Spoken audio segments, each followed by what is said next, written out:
anyone's research agenda, including my own. So I wouldn't be totally surprised if somebody here gave me sort of a trivial proof for it, or told me that this was done in the 70s or something, but let's see.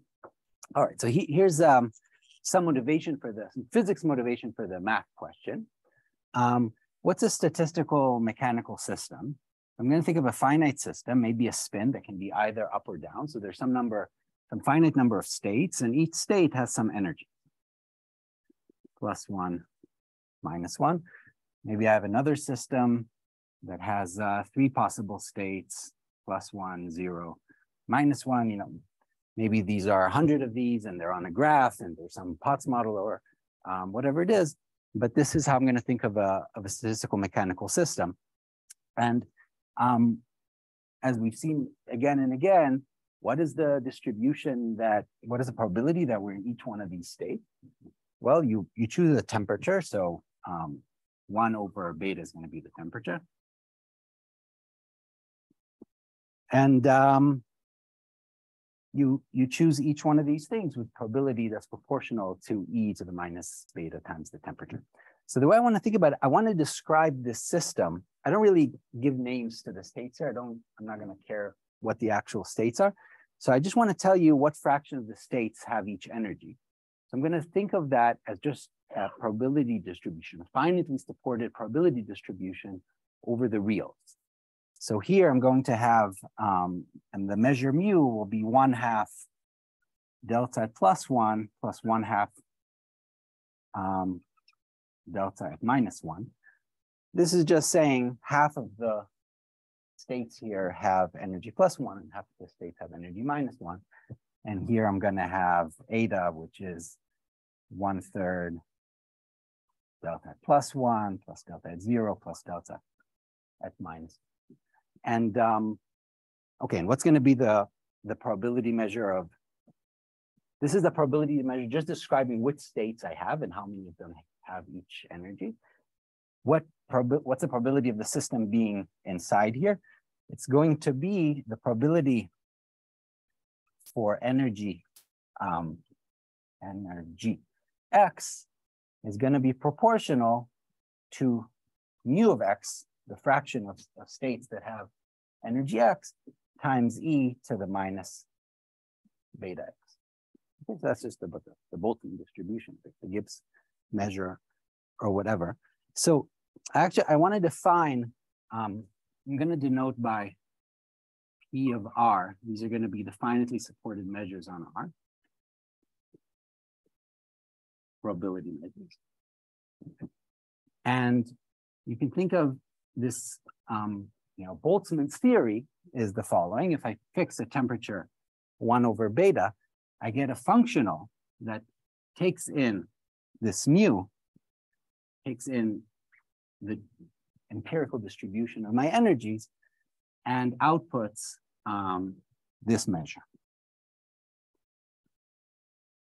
Right, so what is it? This measure phi sub beta of mu, so this is a new probability measure, at x is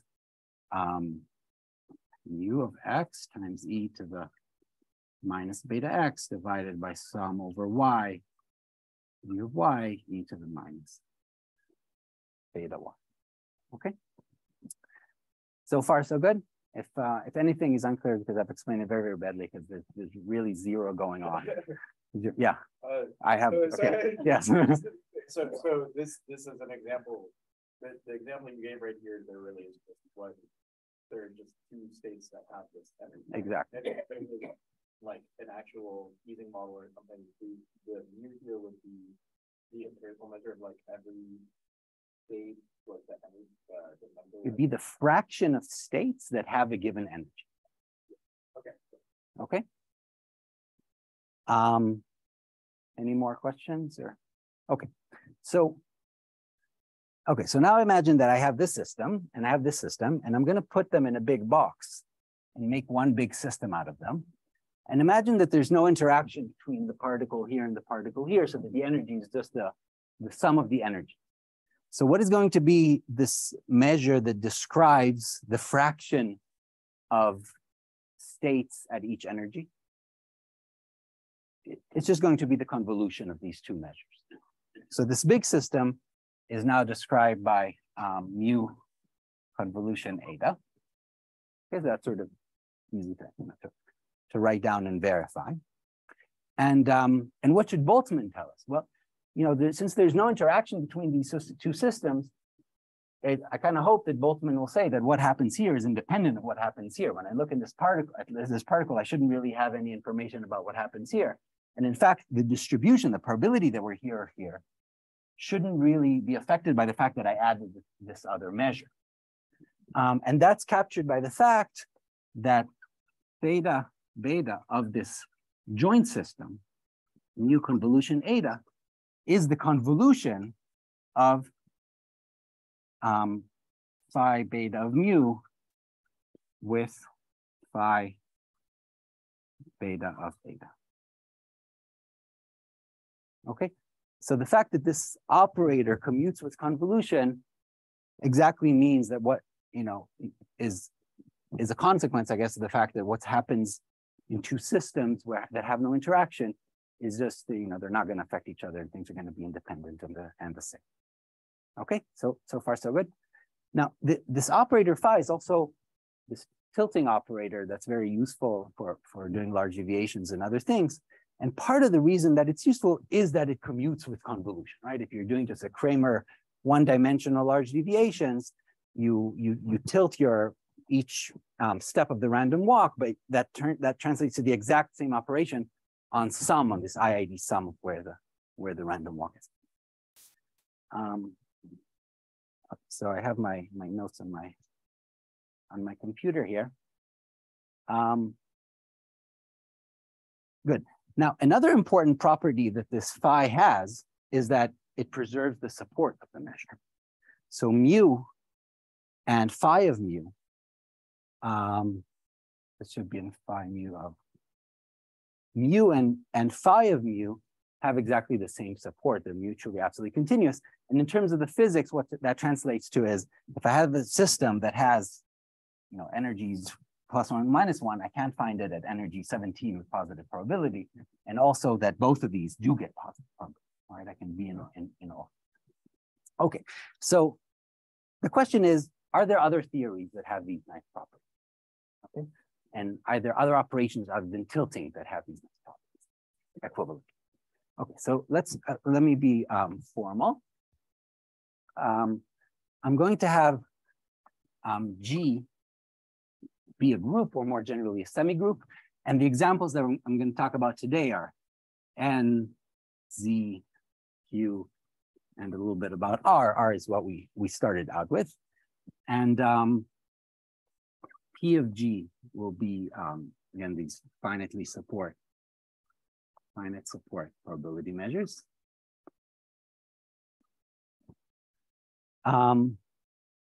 Convolution will be denoted by star. And I'm going to have some function phi from P of G to P of G. And I'm going to say that phi is, I'm going to say that phi is a support preserving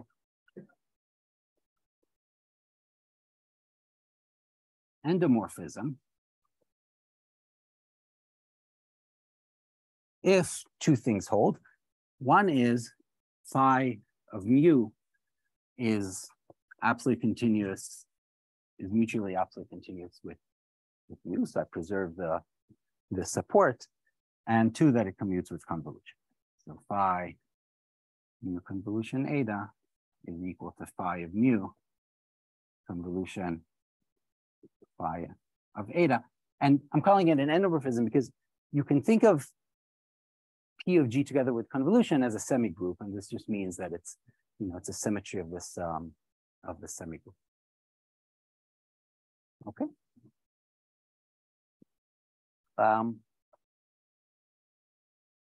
Good. And now the question is, for N, for Z, for Q, for R, what are these support preserving endomorphisms? You can also ask this for Z squared. You can ask it for the free group.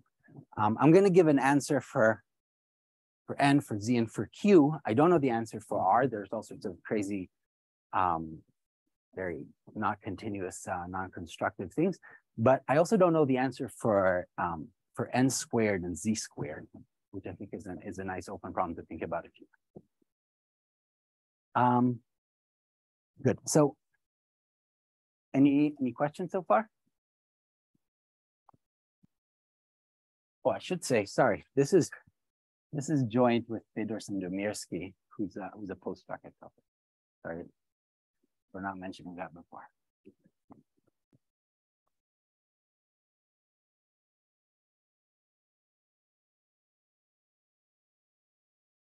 Okay, so I want to consider the case, the simplest case of G that's equal to N. And now, it turns out that Z and Q just follow from this case. And here I can identify this set of finitely supported measures with their probability generating functions that are just polynomials. So I'm gonna sort of redefine P of N as all the polynomials P of X, which is some finite sum K equals 0 to some N, P sub X, X to the K. Okay, so in general, when I write down a polynomial, P sub K, P sub K will be the coefficient of X to the K, such that each pk is non-negative, and the sum of these pk's is equal to 1. Okay, so I have some probability measure now over the natural numbers. I'm just going to represent it by a polynomial where the probability of the natural number 17 is p sub 17. Okay, so far so good. By the way, this thing I can just write as more shortly as p of 1 is equal to 1. Okay, so this is just so far another way of representing these probability measures on N. But the nice thing, of course, is that convolution is now much simpler. It's just a product of these things. So in terms of polynomials, we want to look at phi, now a function that takes in a polynomial and outputs a polynomial. Again, a polynomial of this kind, such that the polynomial phi p, the kth coefficient of that, is equal to 0 if and only if pk is equal to 0. This is the support preserving property, and phi of the product p times q, let's call it p times r, is equal to phi of p times phi of r. So this sort of translates it to a very elementary sounding question, just about univariate polynomials. Okay. And in terms of polynomials, we have this phi beta, which takes the polynomial p of x. What does phi beta do? It takes the polynomial p of x, and it maps it to the polynomial where I change the argument to e to the minus beta x. And then I have to normalize by p to the e to the minus beta to keep p of 1 being 1. Okay, so I just changed in terms of the polynomials, what this tilting does is just instead of having my variable the x, it's e to the minus beta. Okay, so let me tell you what the main result is, as you may have already guessed.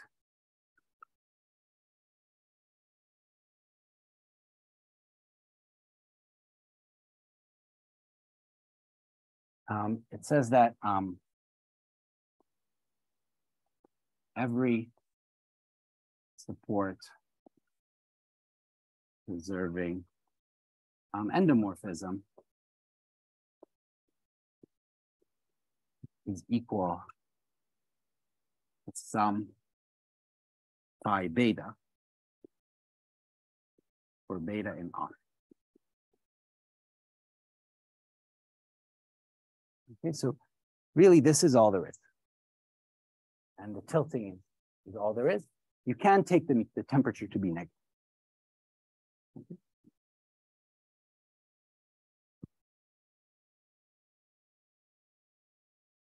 Any questions? Okay. And here's a corollary, which I won't prove. Well, I also won't prove this totally, but the same holds for Z and for Q. So if instead of looking at finally supported probability measures on the natural numbers, I'm looking at measures on the integers, the rationals, the same theorem goes through. This is very easy. For R, this theorem is not true. And part of the reason why I don't so I can produce counterexamples, but part of the reason the situation in R is not completely clear to me is because I don't know the situation, say, in Z squared or N squared. And you can still do tilting. In fact, you can do this sort of tilting for any group or semigroup that has a quotient to R, right? You just tilt by that quotient of where you are. But I don't know that anything else exists anywhere else. Okay.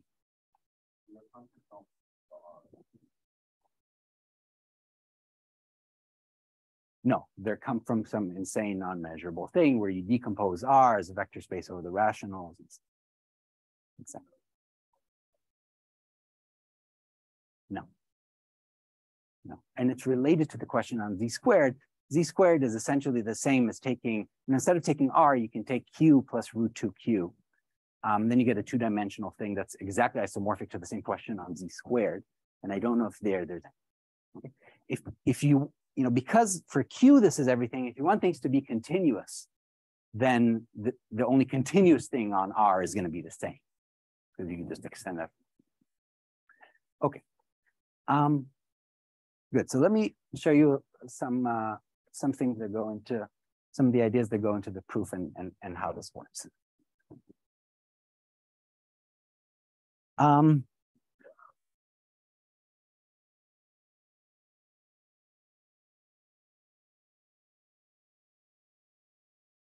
Okay, so we're going to suppose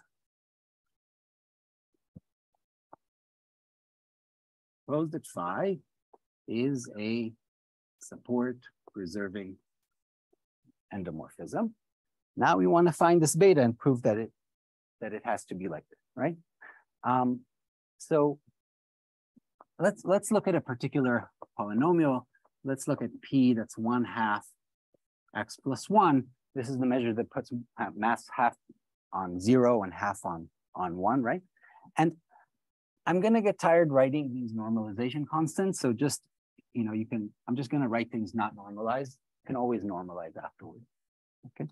So I'll write all my polynomials, not necessarily as summing up to 1, but it's just out of convenience. Okay. So what do we know? We know that phi of this x plus 1 of P is x plus some C. C is greater than 0 because it's support preserving. So the only non-negative coefficients are allowed to be at 0 and 1, and both of them have to be positive. So it's going to be something like this. Again, up to normalization, you have to divide by 1 plus C. Okay, good. So it's going to be this for something. So now we want to apply the properties of that we have. So what can we deduce from this? Well, we can deduce that phi of x plus 1 to the n is x plus c to the n, for instance. But it doesn't seem like we can get much more than that. What can we say about phi of x to the 17 plus 4x to the 7? Right? So what you could imagine, in fact, is that I could now assign anything to this, which is supported on 17 and 7, and somehow complete this to a support preserving endomorphism for all the other measures, because there's really no real relation to these two measures in a way that I'll make formal in a second. However, what we do know from this theorem is, in fact, if I fix phi of x plus 1, from this C, I can back out beta, which already fixes what I get here, right? So I'm trying to impress upon you how mysterious this is. Right? The theorem tells you once I tell you what phi does to x plus 1, that fixes it completely. Because now you can back, it has to be of this form, phi beta. And once you back out beta, you know what it all is. Okay. Yes. Sorry, maybe here, this is not normalized. Yes. So just say normalize it and then. Yeah. So from now on, I'm going to, this really should be 1/2 this, but I'm going to drop the normalization. And you can trust me that it's always possible to add it later. It's not a real issue. More questions? Should I think of the value of this like being scaled, like you made it scale, or like you just say normalize it? So this is not well defined. To make this well defined, I have to divide it by 5, and then it's going to be something. Okay. But yeah, if I thought that this would be a point of contention, so it's a good question. Any more thoughts? Or okay.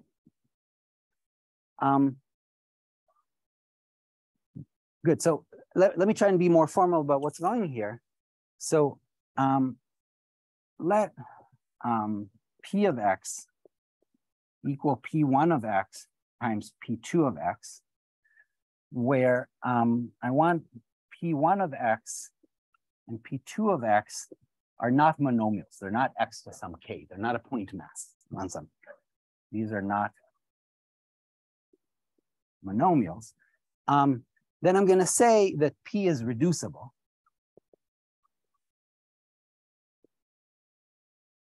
In the usual sense, and it's irreducible if you cannot write it as a product like this. Okay. Why is this important? Well, I know that phi of P is the product of phi of P1 times phi of P2.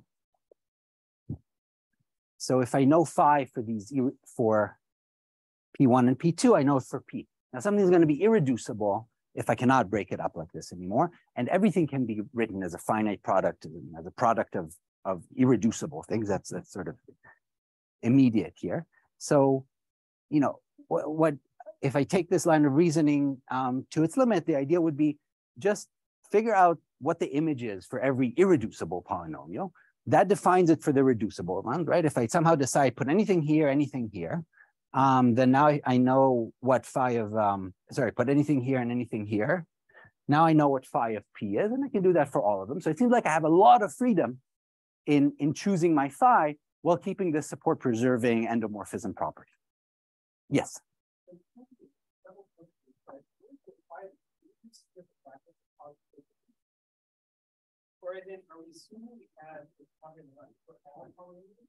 So this set of measures, I'm identifying with a set of polynomials. So these are polynomials whose coefficients sum up to 1 and are not negative. So I guess my question is, I think the figure down is assuming that it reduces AP back. Yes. Okay, that's very important. Very important. Not monomials, and very important in this P of n. Exactly. I need to. It's going to be. That's very important. Because okay, I can take every polynomial and by the fundamental theorem of arithmetic, write it as a product of, if I'm over C, I can write it as a product of linear factors. If I'm over R, I can write it as product of linear and quadratic factors, and a monomial with high degree, right? So, but I can only do this if it's a product of things that are also probability measures, right? Basically, the right way to think about it is that this measure is the convolution of some two measures. Okay, that's where we're working. I should have maybe disabled my password. Good. So, okay, so here's a proof that in fact this theorem is wrong, right? We have a lot of things that we can define. So what's, why am I lying here? Why can't I just define? Yes? Well, no, but choose a support preserving thing for each one of these, right? So, say, make this, I don't know, 2x to the 17 plus x to the 7. and choose this one to be, I don't know, x plus 2. Good. The theorem says there is no phi that is equal to this here and this here. Well, I presume, I didn't check, but okay. Maybe there is, but if I made my choice random enough, and probability one, there should be. Right? But basically, right, as long as what I choose for each irreducible one is support preserving, I should be fine. So what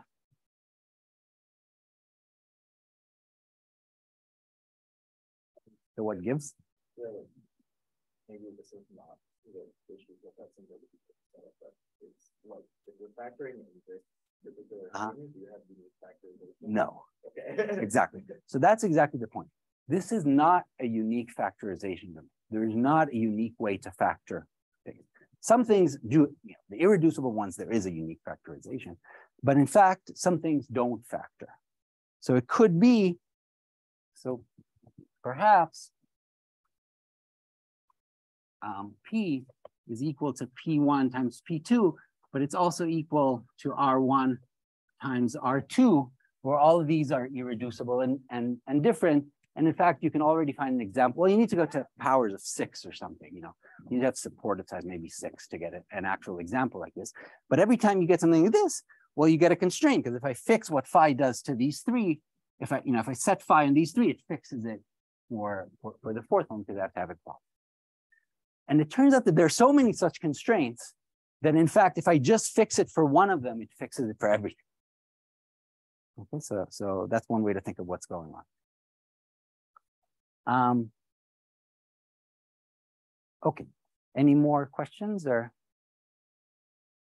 Okay, so let me leave this on here. What I want to do, what I'm going to do is this unique factors, this non-uniqueness of factorization is a pain. So what I want to do is I want to extend the domain of phi. So I'm going to define M of n. This is going to be polynomials Q.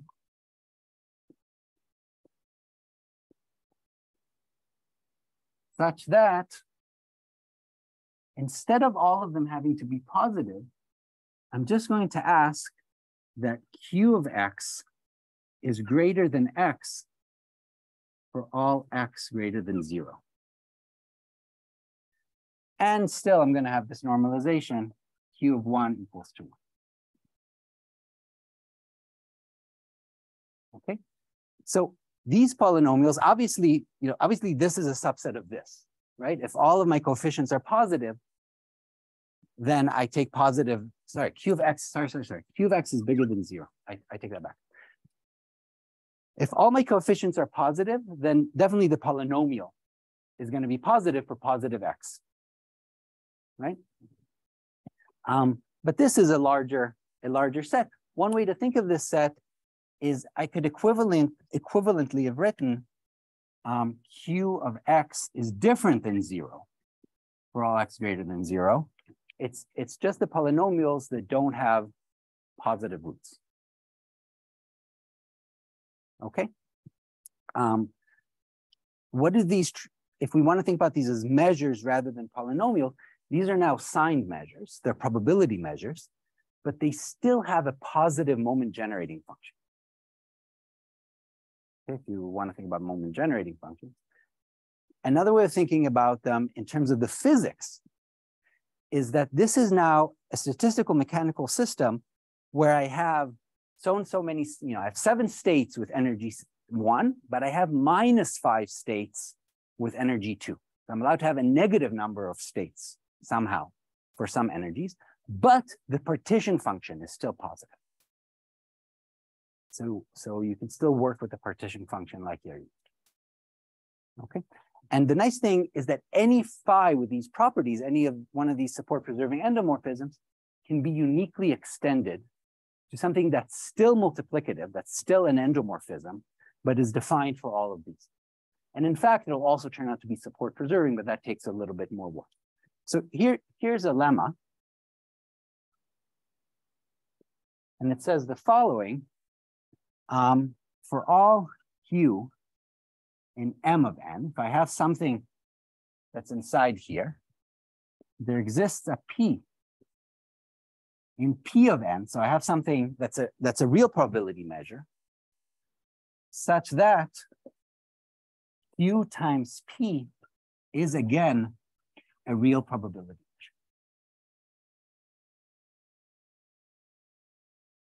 So if you think about these as measures, if I have one of these signed measures with a positive moment generating function, I can convolve it with a real measure, with a real honest to God probability measure, such that the convolution is again a real probability measure. Okay, and so, you know, to prove this, you really only have to prove it for quadratic Q, because any Q like this, you can break up. Okay, I guess this is something that I should have said, but this Q is now a unique factorization domain. All I'm doing is looking at polynomials that don't have positive roots. So I can write it as a product, every Q like this, I can write as a product of x plus a. So this would be a negative root. And maybe I have another negative root and so on. And then I might have complex roots and I put them together in pairs, and I'm going to get x minus x squared minus ax plus b. I need this to not have any positive roots, and maybe I have here some x to the k. So now this is a unique factorization domain. Is there a question or no? Sorry.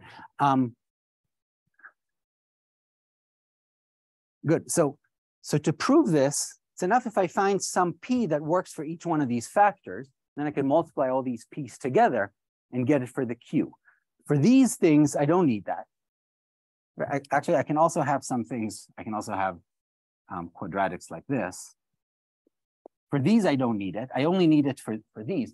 So this, but it turns out that it's not completely trivial, because even for a quadratic, the p that you need might have arbitrarily large support. You might need a very high degree polynomial, depending how close it is to the, you know, how close it is to having real roots. And we were sort of like, oh wow, this is a pretty cool lemma. But then we're like, okay, there's absolutely no way that this is not known. And it turns out that we were scooped. This was proved by Poincaré in 1883. And in fact, there's a related positiven Sternsatz by Polya, and there should be a maybe like this, or I'm not. Is there a Hungarian in the audience? Okay. So do I have this written? No, I don't know. No, it's the other way around. Okay. Oh, shoot. Okay, they're synchronized, Polya and Poincaré, I shouldn't know. So there's a theorem from 28, which is in fact shows that basically the analog of this also holds for multivariate polynomials. And one thing that comes out of Polya's theorem is that you can take P of x to be x plus c to the n for any c greater than 0 that you like, and n large enough.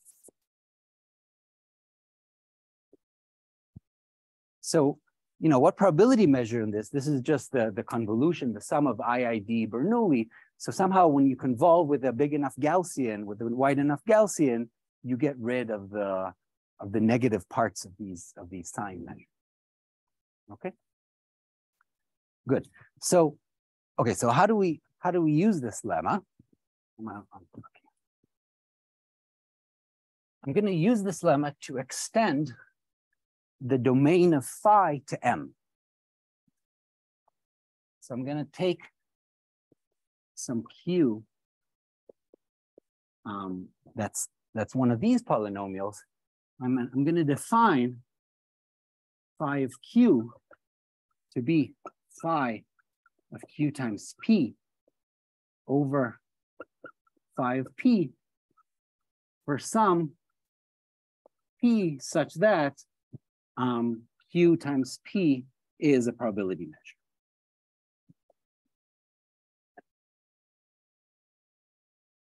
Okay, so now Q times P is a probability measure, so phi is well defined, phi of P is well defined. And this is how I'm going to define phi of Q. Two things to note. One is, okay, we have to make sure that this is well defined, that the choice of P doesn't matter, but in fact it doesn't matter. So that's just a matter of doing some algebra. And the other thing to notice is now this is not a polynomial, it's a rational function. Okay, but you can think of this rational function as somehow representing the Boltzmann distribution for these crazy statistical mechanical systems that have a negative number of states with energy 7. Okay. Good. So once we've defined this, we're a lot closer because I can write every Q like this in a unique way now. It's a unique factorization domain. So now all I have to do to be done is figure out what phi assigns to things of this form. Okay.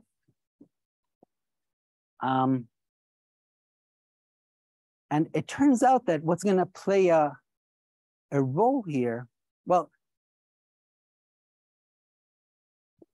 what's going to play a role here is understanding the zeros of these polynomials.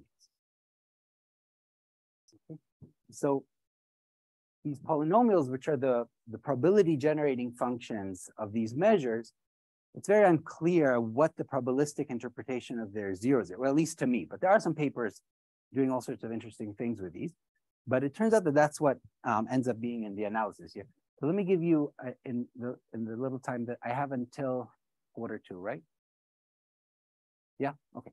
So I'll try to give some ideas of what goes into the proof from here. So here's what I'm going to do. I'm going to look at what I prepared here. I'm going to take some A and B. A is greater than 0, B is greater than A. And I'm going to look at Q that's of this form. And because I wrote here A and here AB, it turns out that this does not have any positive roots. Again, I'm not normalizing things, but once you normalize, you can have Q of 1 equals to 1. And now, okay, it's a very simple calculation. If I multiply this Q by X plus A, I get this polynomial. If I multiply Q by X plus B, I get this polynomial. And this one does not have an X squared term, and this one does not have an X term. But I know, but these are both polynomials now with non-negative coefficients. So these are both in P of n. So what does that tell me? It tells me that phi of this Q is equal, make sure I'm getting it right. Well, phi of Q by this definition is phi of Q times X plus A is phi of this divided by phi of X plus A. So it's phi of X cubed plus A B minus AX plus A squared B divided by phi of X plus A, but it's also equal to this, phi of this divided by phi of X plus B, X cubed plus B minus AX squared plus AB squared divided by phi of X plus B. Okay, now we can use the support preserving property. So the support preserving property tells me that this thing will have an X cubed term, an X term, and a 1 term. And this one will have an X cubed and X squared term and a 1 term. So these two are different, which means that these two are different. So what I get from this is that phi of A is different than phi of B. Sorry, phi of X plus A is different than phi of X plus B. So for these for things of this form, X plus for these linear things, which correspond to measures supported on 0 and 1, this is a bijection. Okay. Good. Now I'm going to use this fact, the fact that I can always take P to be x plus c to the n. So, so here's what I'm going to do. Let me maybe leave this. Let's suppose that phi of x plus 1 is some x plus c, and phi of x plus 2 is x plus d. We know from over there that c is different than d. Okay? Now, I'm going to take any q, one of these signed measures, and I can write q, and I know that phi of q is equal to phi of q times x plus 1 to the n for some n large enough, divided by phi of x plus 1 to the n. But I know that it's also equal to phi of q times x plus 2 to the n. And because this holds for all n large enough, I can take these to be the same n, divided by phi of x plus 2 to the n. Okay, so these two are equal.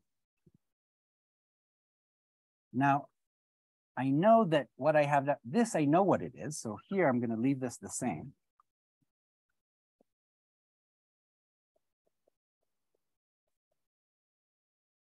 And here I know that it's simply x plus c to the n. And over here, I know that down here I have x plus d to the n. And up here, I'm going to leave it the same.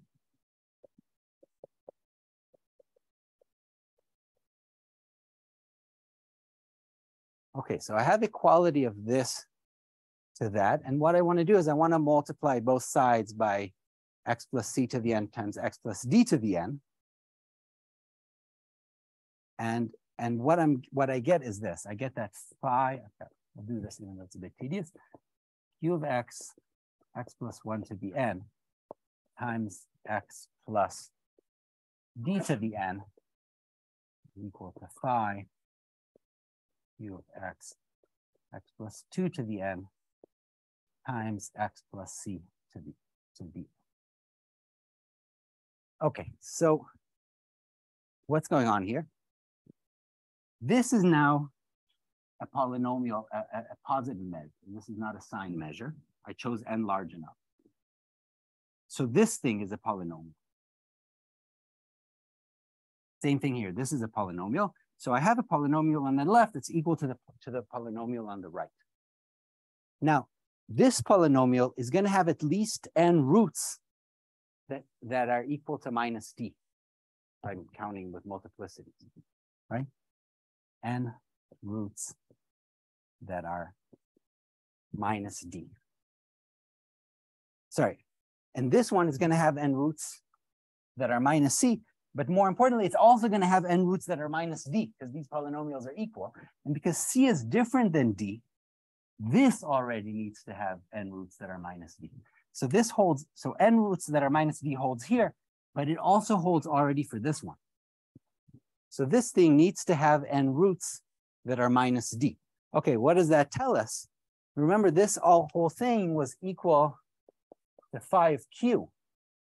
So phi of q, well, I told you it was a rational function, but actually it's some polynomial that has d roots that are minus d divided by something that has divided by x to the 1. So this thing is a polynomial. Because we know that this thing has at least d roots that are equal to minus d. So when I write this out as a product, it's going to have this thing inside. Okay, so what I get from this is that q is already, phi of q is already a polynomial rather than a rational function. Okay. So I'm out of time. The proof has a few more non-trivial steps to it, or okay, non-trivial, has a few more steps to it. But I just wanted to give some ideas for what goes into it. I'll be glad to hear any questions. That's it. Thank you.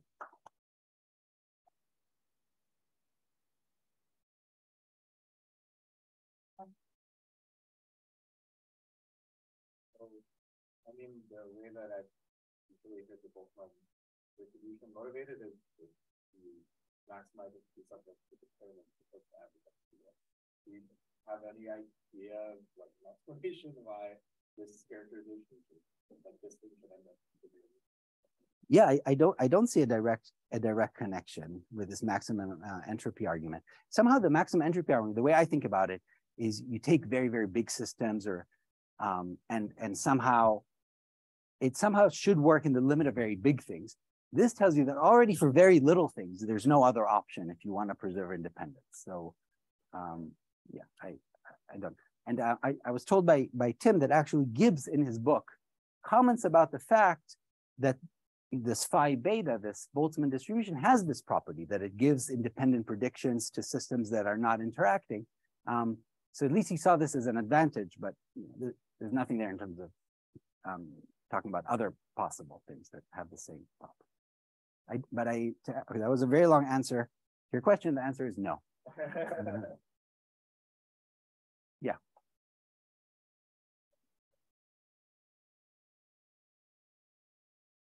Yeah.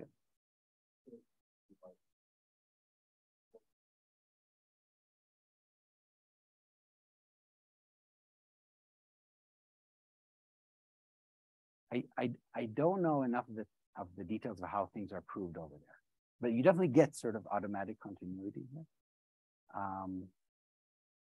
Yeah, so somehow if you remove the support preserving thing, then there are many, many, many options. You just basically get this commutative semigroup of all these measures, and you can have a lot of different symmetries of it. Here, by the way, you also automatically get that it's a bijection, which I didn't put into I didn't ask for these to be, you know, automorphisms. I just call them endomorphisms, but it turns out that you have that they're automorphisms. Yeah.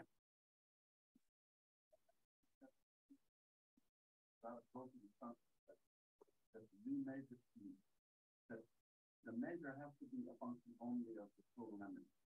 Yes. So, and that, you know, in that case, it seems like it's boiling down to the cases that, well, the things are independent and the energy has to add, the probabilities have to multiply. Okay. And how do you get? Okay, so right. So if you somehow assumed that there was some function f from energies to energies, such that the probability of having energy x is equal, you know, is equal to f of x, you know, normalized, then it's very easy to show that this f is the exponent exactly for the reason you said. But here we're allowing each probability to depend very generally in all the probabilities. I don't know if that makes sense. But.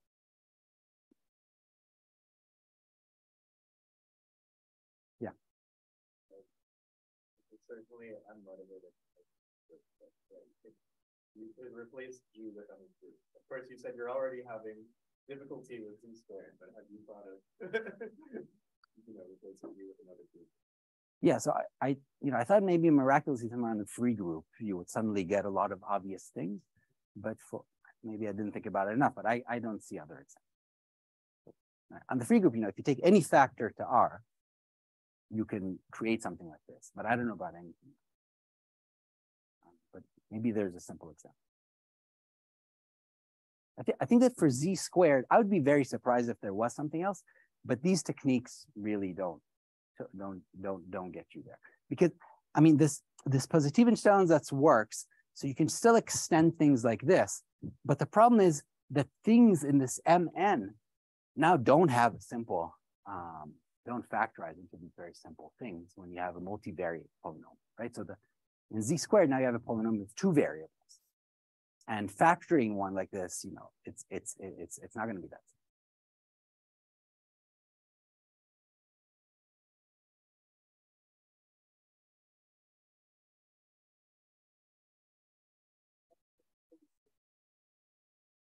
Thank you.